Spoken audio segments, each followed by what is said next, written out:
Hello guys, welcome to civil study hub. आज के lecture में हम पढ़ेंगे सिटीज़नशिप। सिटीज़नशिप की जो भी समरी है, जितने भी इम्पॉर्टेंट पॉइंट्स हैं वो सब हम कवर करेंगे। सिटीज़नशिप आता है part second of the constitution में और इसको कवर करते हैं आर्टिकल 5 to 11। अब सिटीज़नशिप का मतलब क्या है? देखो, सिटीज़न उसको बोलते हैं जो फुल मेंबर हो हमारी स्टेट का या नेशन का, और वो जो है सारे सिविल एंड पॉलिटिकल राइट्स उसको मिलते हैं और इसकी कुछ ड्यूटीज़ भी होती है स्टेट की तरफ। ठीक है। और फॉरेनर वो होता है जो दूसरी कंट्री का सिटीज़न हो। फॉरेनर को एलियन भी बोलते हैं। अब जो एलियंस होते हैं वो टू टाइप्स के होते हैं। एक फ्रेंडली एलियंस होते हैं, मतलब जिनके साथ फ्रेंडली रिलेशन हो जिन कंट्रीज़ के साथ, तो उन कंट्रीज़ के सिटीजन्स को फ्रेंडली एलियंस बोलते हैं। ठीक है। दूसरे होते हैं एनिमी एलियंस। एनिमी एलियंस कौन से होते हैं? जिनके साथ हमारे रिलेशन अच्छे नहीं हो, उन कंट्रीज़ के सिटीजन्स को एनिमी एलियंस बोलते हैं। अब एनिमी एलियंस को क्या होते हैं, जैसे वार के ड्यूरिंग इनको बहुत कम लीगल प्रोटेक्शंस मिलती है। अब एक इम्पॉर्टेंट चीज़ है कि हमारे कॉन्स्टिट्यूशन में जो है कुछ राइट्स और प्रिविलेजेस हैं जो खाली सिटीजन्स को मिलती है और जो एलियंस को नहीं मिलती है। कौन कौन से राइट्स हैं वो? सबसे पहले अगर हम देखें आर्टिकल 15 जो हमारे फंडामेंटल राइट्स हैं, उसमें जो आर्टिकल 15 है, right against discrimination on grounds only of religion, race, caste, sex और प्लेस ऑफ बर्थ, ये जो राइट है ये भी खाली सिटीजन्स को है। दूसरा है आर्टिकल 16 में right to equality of opportunity in matter of public employment. ठीक है। पब्लिक एम्प्लॉयमेंट में जो इक्वालिटी ऑफ अपॉर्चुनिटी देता है हमें आर्टिकल 16, वो भी खाली सिटीजन्स के लिए है, एलियंस के लिए नहीं है वो। उसके बाद है right to freedom of speech and expression, assembly, association, movement, residence and profession, यानी आर्टिकल 19, ये भी खाली सिटीजन्स के लिए है। और कल्चरल एंड एजुकेशनल जो राइट्स हैं हमारे आर्टिकल 29 एंड 30 में, ये भी खाली सिटीजन्स के लिए है।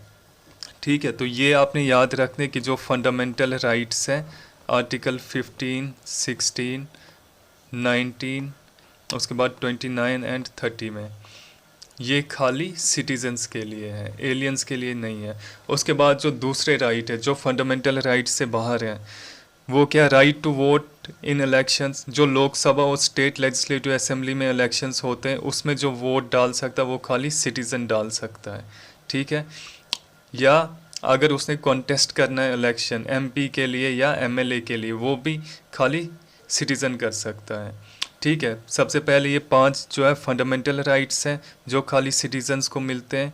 उसके बाद राइट टू वोट कि वोट कर सकता है, और या कॉन्टेस्ट करना इलेक्शन में, ये भी खाली सिटीजन्स के लिए अवेलेबल है। और कुछ जो पब्लिक ऑफिसेस होते हैं, जैसे कि हमारा प्रेसिडेंट का आता है, वाइस प्रेसिडेंट का आता है, या फिर जजेस का आता है, चाहे वो सुप्रीम कोर्ट का हो, हाई कोर्ट का हो, ये भी खाली सिटीज़न ही बन सकता है। तो ये कुछ राइट्स हैं जो खाली सिटीजन्स को अवेलेबल हैं और एलियंस को नहीं है हमारे कॉन्स्टिट्यूशन में। उसके बाद आपको पता है कि हमारा जो कॉन्स्टिट्यूशन है वो सिंगल सिटीज़नशिप को फॉलो करता है। ठीक है। सिंगल सिटीज़नशिप का क्या मतलब है कि जो हमारी यूनियन है या जो हमारा नेशन है, खाली उसकी सिटीज़नशिप रहेगी। जैसे हमारे पास जो रहती है इंडियन सिटीज़नशिप, जो स्टेट्स की है, स्टेट्स की अलग अलग सिटीज़नशिप नहीं रहती। जैसे हम किसी भी स्टेट के हो, चाहे कोई महाराष्ट्र का हो, जे.एंड.के का हो, केरला का हो, उसकी सिटीज़नशिप होगी इंडियन सिटीज़नशिप। स्टेट्स की अलग अलग से सिटीज़नशिप नहीं होगी। जबकि कुछ कंट्रीज़ हैं जैसे यूएसए है, वहाँ पे क्या है? ड्यूअल सिटीज़नशिप है। ठीक है। जो फेडरल जो यूएस की सिटीज़नशिप होगी वो अलग से होगी, और जिस स्टेट में वो रहते होंगे उसकी सिटीज़नशिप अलग से होगी। अब हमारी कॉन्स्टिट्यूशन ने सिंगल सिटीज़नशिप क्यों अडॉप्ट किया? इसके कुछ रीज़न है। सबसे पहले नेशनल यूनिटी को प्रमोट करने के लिए। ठीक है। क्योंकि आप देखोगे हमारी कंट्री में कितनी डाइवर्सिटी है, अलग अलग स्टेट्स में अलग अलग लैंग्वेजेस बोली जाती है, अलग अलग रिलीजन्स के लोग रहते हैं, अलग अलग कल्चर हैं। उनमें नेशनल यूनिटी लाने के लिए क्या है, सिंगल सिटीजनशिप को अडॉप्ट किया हुआ है। दूसरी चीज़ है इक्वालिटी अमोंग सिटीजन्स, ठीक है, कोई जो है किसी भी स्टेट का सिटीज़न हो उसको इक्वालिटी देने के लिए एक ही सिटीज़नशिप रहेगी। और जो रीजनल लॉयल्टीज़ है, रीजनल लॉयल्टीज़ क्या, जो मतलब रीजनलिज्म है कि अपने रीजन की तरफ ज़्यादा लॉयल्टी रहेगी लोगों को, उसको हटाने के लिए क्या किया है, सिंगल सिटीज़नशिप रखी है, ताकि सबकी जो लॉयल्टी है वो रहे नेशन के साथ, ठीक है, नेशनल लॉयल्टी। अब ये चीज़ आपने याद रखनी है कि जो सिंगल सिटीज़नशिप है इसको बारो किया है कहाँ से, ब्रिटिश कॉन्स्टिट्यूशन से। ब्रिटेन में भी जो है सिंगल सिटीज़नशिप है। कॉन्स्टिट्यूशनल प्रोविजंस क्या है सिटीज़नशिप से रिलेटेड, तो सिटीज़नशिप आता है पार्ट 2 ऑफ द कॉन्स्टिट्यूशन में, और आर्टिकल्स कवर करते हैं 5 to 11।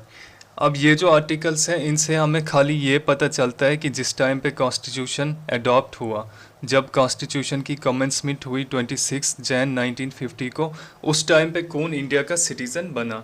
हमें फ्यूचर सिटीज़नशिप के बारे में इन आर्टिकल से कुछ भी नहीं पता चलता है।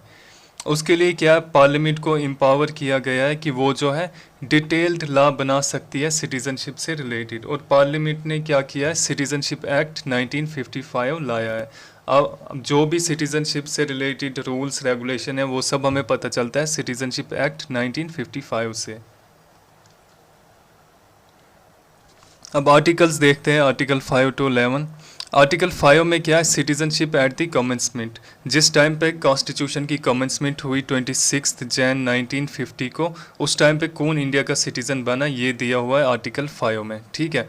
अब आर्टिकल 5 में क्या है, a person became an Indian citizen, ठीक है, कोई भी जो पर्सन है वो इंडियन सिटीज़न कैसे बना, अगर वो इंडिया में रह रहा हो, ठीक है, डोमिसाइल है उस टाइम पे इंडिया में, और साथ में इनमें से एक कंडीशन फुलफिल होनी चाहिए, या तो इंडिया में पैदा हुआ है, या उसका कोई भी जो पेरेंट है वो इंडिया में पैदा हुआ हो, माँ या बाप पैदा हुआ है, या वो क्या इंडिया में रह रहा है लास्ट 5 ईयर से, बिफोर 26 जैन 1950, ठीक है।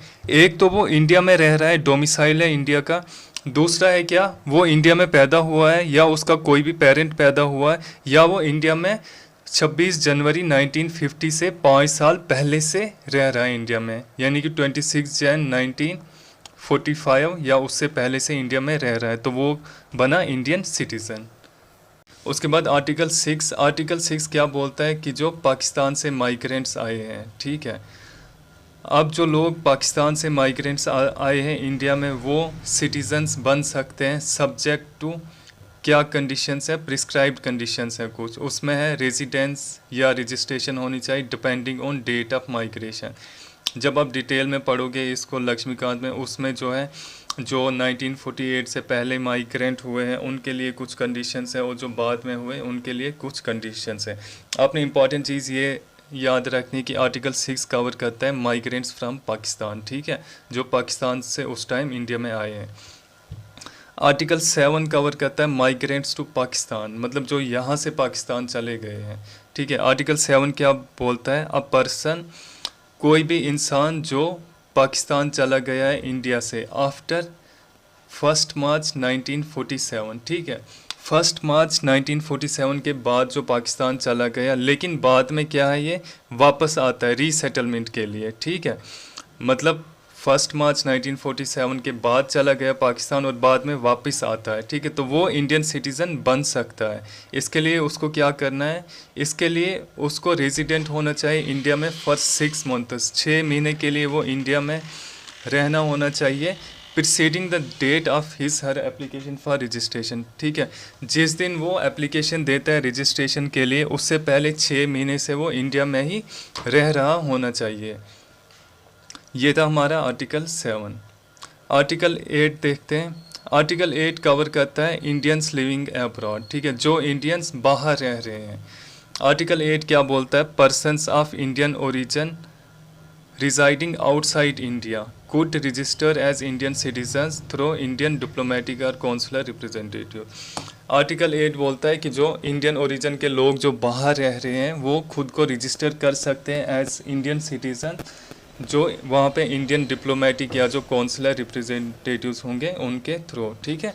आर्टिकल 8 कवर करता है किनको, जो इंडियंस बाहर रह रहे हैं, ठीक है। आर्टिकल 5 हमें बोलता है कि जो है जब कॉन्स्टिट्यूशन कमेंस हुआ उस टाइम कौन बना इंडियन सिटीज़न, ठीक है। आर्टिकल 6 हमें बोलता है कि जो पाकिस्तान से माइग्रेंट्स आए हैं, और आर्टिकल 7 बोलता है कि जो पाकिस्तान चले गए हैं, ठीक है, वो कैसे बन सकते हैं सिटीज़न। और आर्टिकल 8 क्या किनको कवर करता है, जो इंडिया के लोग बाहर रह रहे हैं दूसरी कंट्रीज़ में। आर्टिकल 9, ठीक है, इम्पॉर्टेंट है और सिंपल भी है। आर्टिकल 9 क्या बोलता है, कोई भी इंसान जो अपनी मर्ज़ी से किसी दूसरी कंट्री की सिटीज़नशिप एक्वायर करता है, वो जो है इंडियन सिटीज़न नहीं रह सकता, ठीक है। मतलब ये क्या है, ड्यूअल सिटीज़नशिप को नहीं मानता है, कैंसिल करता है। कोई भी पर्सन जो है दूसरी कंट्री की सिटीज़नशिप एक्वायर करता है, वो इंडिया का सिटीज़न नहीं रहता, उसकी इंडिया की सिटीज़नशिप उसी टाइम पे ख़त्म हो जाती है। अब आर्टिकल 10 में क्या है, कंटिन्यूएंस ऑफ सिटीज़नशिप, ठीक है। आर्टिकल 10 बोलता है कि जो भी लोग जिनको रिकॉग्नाइज किया हुआ है सिटीजन्स अंडर आर्टिकल 5 to 9, ठीक है, वो कंटिन्यू रहेंगे सिटीजन्स जब तक पार्लियामेंट जो है कोई मतलब ऐसा लॉ नहीं बनाता है फ्यूचर में, ठीक है। मतलब जिन लोगों को सिटीजनशिप मिली है अंडर आर्टिकल 5 to 9, वो जो है कंटिन्यू सिटीजन्स बने रहेंगे। आर्टिकल 11 में है पावर ऑफ पार्लियामेंट, ठीक है, पार्लियामेंट के पास क्या पावर है। तो आर्टिकल 11 ये बोलता है कि पार्लियामेंट के पास अथॉरिटी है, ठीक है, कि वो रेगुलेट कर सकता है किसी भी पर्सन की एक्विजिशन या termination of citizenship through legislation मतलब पार्लियामेंट लॉ बना के उसके पास पावर है सिटीजनशिप को रेगुलेट करने की, ठीक है, कि किसको सिटीजनशिप मिलेगी और किसको नहीं मिलेगी। इसी पावर के अंडर पार्लियामेंट ने जो है सिटीजनशिप एक्ट 1955 बनाया हुआ है। ये इंपॉर्टेंट थे हमारे आर्टिकल्स। अब सिटीजनशिप एक्ट 1955 में कुछ चीज़ें हैं जो इम्पॉर्टेंट है। सबसे पहले आपको सिटीजनशिप कैसे मिलेगी, ठीक है, 5 वेज है कि आप सिटीजनशिप ले सकते हो, इंडिया की सिटीजनशिप, ठीक है। इसका ये निमोनिक है जो आपने याद रखना है, BDRNN, ठीक है। बी फॉर बाई बर्थ आपको मिल सकती है, बाई डिसेंट मिल सकती है, ठीक है। थर्ड है बाई रजिस्ट्रेशन मिल सकती है, बाई नेचुरलाइजेशन मिल सकती है, बाई इनकॉर्पोरेशन ऑफ टेरिटरी मिल सकती है, ठीक है, कि आप किसी ऐसी जगह रहते हो जो बाद में जो है इंडियन यूनियन का पार्ट बनती है, तो आप भी जो है इंडिया के सिटीज़न बन जाओगे, ठीक है। ये 5 वेज है सिटीज़नशिप को एक्वायर करने के लिए। इसी तरह 3 वेज है जिससे आपकी सिटीज़नशिप चली जाएगी। ये याद रखना है आपने, RTD बाई रिन्यूंसिएशन, ठीक है, कि आप जो है खुद से सिटीज़नशिप छोड़ देते हो, किसी दूसरी कंट्री की सिटीज़नशिप लेते हो। टर्मिनेशन, ठीक है, गवर्नमेंट आपको टर्मिनेट, पार्लियामेंट आपको जो है टर्मिनेशन कर सकती है आपकी सिटीज़नशिप।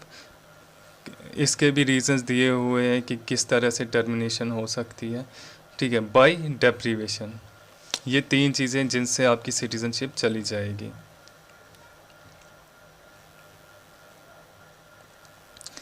अब एक और चीज़ है जो है OCI, overseas citizens of India, ठीक है। ये चीज़ याद रखने की, OCI जो है ये ड्यूअल सिटीजनशिप नहीं है, ठीक है, बल्कि OCI जिनके पास ओवरसीज सिटीजनशिप ऑफ इंडिया होगी उनको क्या है, लाइफ लॉन्ग वीज़ा मिलते हैं, ठीक है, वो इंडिया विज़िट कर सकते हैं विदाउट रिपीटेड वीज़ाज, ठीक है। एक बार वीज़ा लगाने के बाद वो कभी भी इंडिया आ सकते हैं और प्रॉपर्टी भी यहाँ पे ओन कर सकते हैं, जिनमें कुछ जो है लीगल रिस्ट्रिक्शन मतलब कुछ जो लोकल लॉज वगैरह हैं वो अप्लाई होंगे आगे। अब OCI कार्ड होल्डर्स को क्या नहीं मिलता है जो सिटीजन्स को मिलता है, सबसे पहले राइट टू वोट, ठीक है, वोट नहीं कर सकते हैं, इलेक्शंस नहीं कॉन्टेस्ट कर सकते हैं, कॉन्स्टिट्यूशनल ऑफिसेज नहीं होल्ड कर सकते जैसे गवर्नर वगैरह, ठीक है, गवर्नर, प्रेसिडेंट, ये सब नहीं बन सकते, या एग्रीकल्चरल लैंड नहीं परचेज कर सकते जहाँ पे लॉ प्रोहिबिट करता होगा।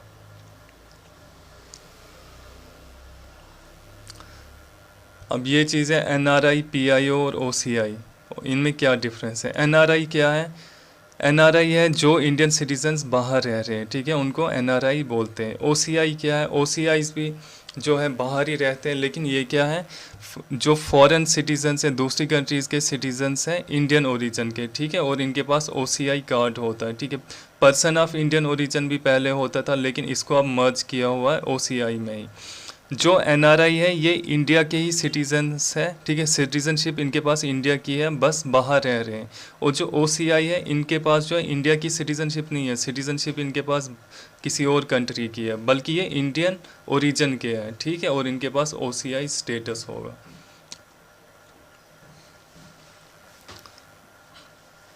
कुछ इंपॉर्टेंट फैक्ट्स, ठीक है, जो आपने याद रखने सिटीजनशिप में। सिटीजनशिप आता है पार्ट 2 ऑफ द कॉन्स्टिट्यूशन में, आर्टिकल 5 to 11। सिटीजनशिप एक्ट 1955 में आया हुआ है, ठीक है। अब इसमें भी आपने रखना है कि 5 वेज से जो है सिटीजनशिप मिलेगी, एक्वायर होगी, और 3 वेज जो है 3 वेज से आप सिटीजनशिप लूज़ करोगे। और इंडिया में जो है सिंगल सिटीजनशिप है, ड्यूअल सिटीजनशिप अलाउड नहीं है। आर्टिकल 11 पार्लियामेंट को एम्पावर कर सकता है कि पार्लियामेंट लॉ बना सकता है सिटीजनशिप में, ठीक है। अब ये आपने देख, सिटीजनशिप क्या होता है, एक लीगल बॉन्ड होता है इंडिविजुअल और स्टेट के बीच में, ठीक है। स्टेट मतलब हमारी जो आ गया नेशन के बीच में, जैसे हम इंडियन सिटीजन्स हैं तो हमारी जो है इंडियन यूनियन और हमारे जो इंडिविजुअल के बीच में एक लीगल बॉन्ड है सिटीजनशिप, ठीक है। कि मतलब क्या, स्टेट इंडिविजुअल को कुछ राइट्स और प्रिविलेजेस देती है, और बदले में क्या है, इंडिविजुअल की भी कुछ ड्यूटीज़ हैं, जैसे टैक्स पे करना है, बाकी सब चीज़ें हैं, ठीक है, जो फंडामेंटल ड्यूटीज़ हैं वो भी अप्लाई होंगी। अब कॉन्स्टिट्यूशन ने जो है इनिशियली डिफ़ाइन किया है कि 26 जनवरी 1950 को कौन बनेगा सिटीज़न। बाद में जो है जो भी रेगुलेशंस होंगी सिटीज़नशिप मैटर की, वो सब किसको एम्पावर किया, वो पार्लियामेंट को एम्पावर किया अंडर आर्टिकल 11, ठीक है। और पार्लियामेंट ने जो है लॉ बनाया है सिटीजनशिप एक्ट 1955, ठीक है। मतलब पार्लियामेंट जो है उसके बाद जो भी सिटीजनशिप के मैटर्स हैं उनको रेगुलेट करती है under citizenship act 1955। Thank you.